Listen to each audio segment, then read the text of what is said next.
All right, let's go on in. Can use the door code. So I put a screen defender on this door, and also the little, this pulls the screen door closed when it's unlatched. See the back side of the RV lock. Also changed that. The shade is down on the bottom. I turned it to where it would go up instead, so you can kind of keep the top a little bit open so you can kind of peek through if you wanted. This is the couch on the entry. Couch. This table can actually store behind that. In fact, it was. Give a quick look around before I start talking about the changes. This is a DVD/radio for the TV. Let's see, I guess I'll start right here. You can put your shoes face down or toe down in them and hold your shoes right there. All these little drawers. There's tons and tons and tons of drawers. Absolutely an unbelievable amount of drawers. That's the sink. You can put those in the sink. I did put some simple little plywood dividers in here for bowls and whatnot to not rattle around, and some silverware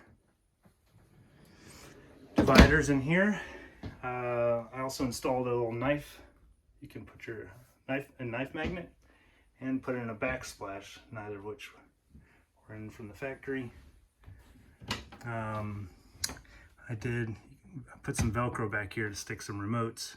And I did put two Blue Sea USB outlets in there for, you could put a phone right here, or if you're powering, I don't know, any kind of device, Wi-Fi, whatever. We use them to charge our phones. We put them on these little ledges at night. Cubby.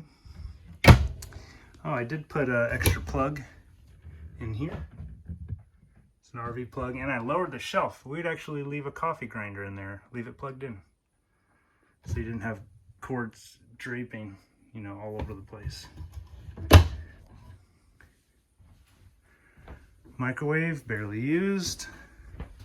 So you can see clock's working. We're not plugged in, but the inverter powers half the, it won't power the ACs or refrigerator, water heater, but I put all the other stuff on one side, so it'll power all these plugs. Stove. Got some sun streaming in. Gas stove works great. Oven. All right, so some other changes over here. This was a blank. Maybe that's a little bit easier. I'll put it on a wider angle. This was a blank plate, and I put in this big pull-out drawer, and we used to put our pots and pans in there. It's a really awesome size, and I painted it black so it really blends in with the stove. This was a long, skinny, weird door, and I put a oil and spices little drawer here. Works out well. Big sink. All right, here's another change. This is drinking water, and it has a real nice filter. I got my filters from RV Water. That's a separate one under here. I also installed a light under here. Let's see. And another outlet. So I left a little vacuum plugged in under here. But that's the extra water filter. And that's just for drinking. Takes out fluoride, etc. Also managed to get a slide out trash can in here, which obviously didn't come from the factory. I moved the sensor, carbon monoxide sensor. It was under here, and now it sits right there, out of the way. Ah, here's another one. Put in a plug back here, because otherwise they only had them up top. It was really hard to plug things in. Put in a nice paper towel holder. Upper cabinets, I have a little cup divider I built right there.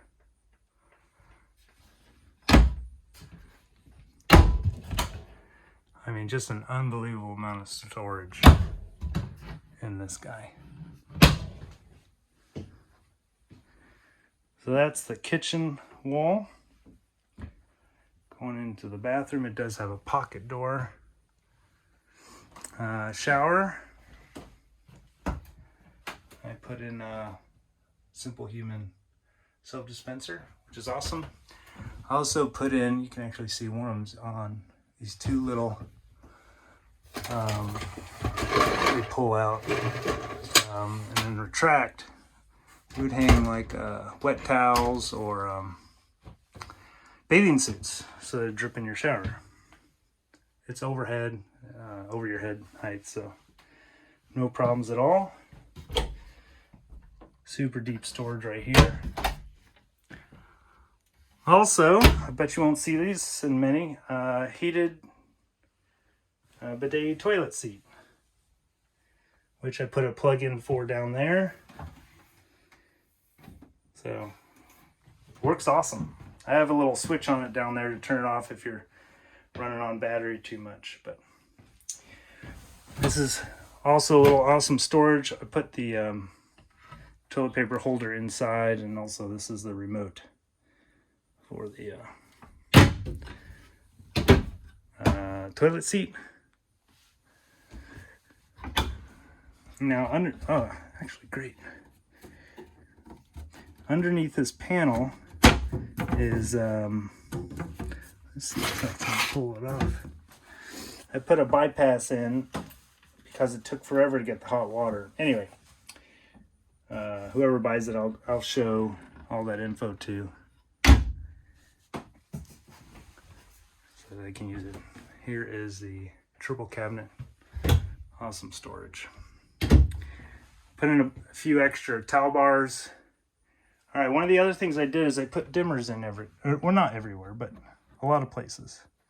So this is the normal on and off, but you can turn this dimmer, and at night you can dim them way down. You kind of flicker in the video, but I did also change out all of these lights to a warmer 3000 Kelvin light fixture. All right, here's looking forward. Fridge, awesome, huge, tons and tons of storage. Two separate freezer sides. I'll light up here if you need it. This has the blackout curtains on it, so when you pull down on the string here, let's see, there's one over here. It like fully blacks out the curtain. You pull it again and it disappears. Here's the lights, reading lights right here. I changed these out in favor of something I can dim way down at night. That works out really well. The switch is back here. Put some hangers right there. We will be pulling our little fabrics off of here. Those are, here's the little office area. Let's see, I put this little shelf here for office-y kind of stuff and put a plug back there and two more Blue Sea adapters. Here's the Grand Design paperwork.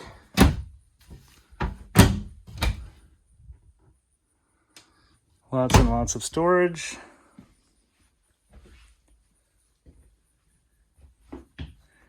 I think that's all I have to say about here. Like I said, this table can store in the back behind this couch, or it can just be left alone. I turn it upside down if we travel, just to keep it from rolling over. All right, moving into the bedroom area. This does have the two ACs, 1 and 2. This thermostat runs the heat for the entire place and the back AC. There's a thermostat in here just for this AC, which was an option. All right, so I did put a dimmer on these ceiling lights. You can see that dim down, which is right here. And there's also a dimmer for those lights that dims those down. So this is a Tuft & Needle King, it's actually a California King mattress. Very, very comfortable. Huge underbed storage, and I did have to beef up. These are different shocks than what came, because it wouldn't hold up. Those factory mattresses are very, very light, so that works out super well. Those doors close. Let's see, I don't think I've made a huge amount of changes up here. I do have two more clotheslines that you can pull across and lock, and then hang, you know, stuff you're drying over the bed. All right, this does have the washer and dryer. Had that put in from the dealer we bought it from. Washers on this side. Bunch of shelves. Dryers on this side. All right, now here's going to change it up.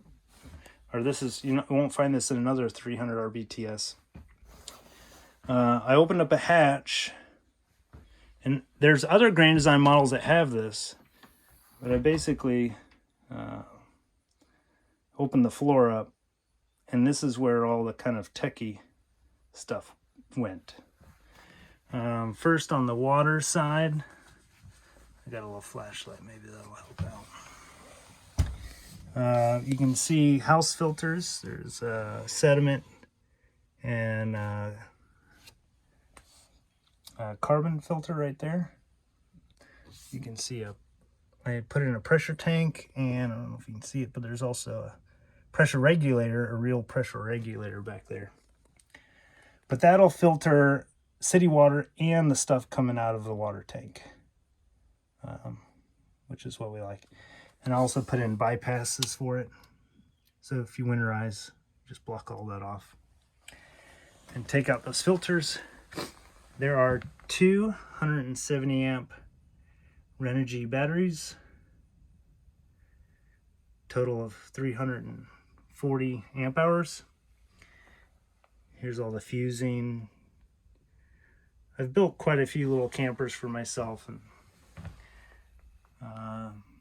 it has a shunt. See, we're generating electricity right now because we're in the sun.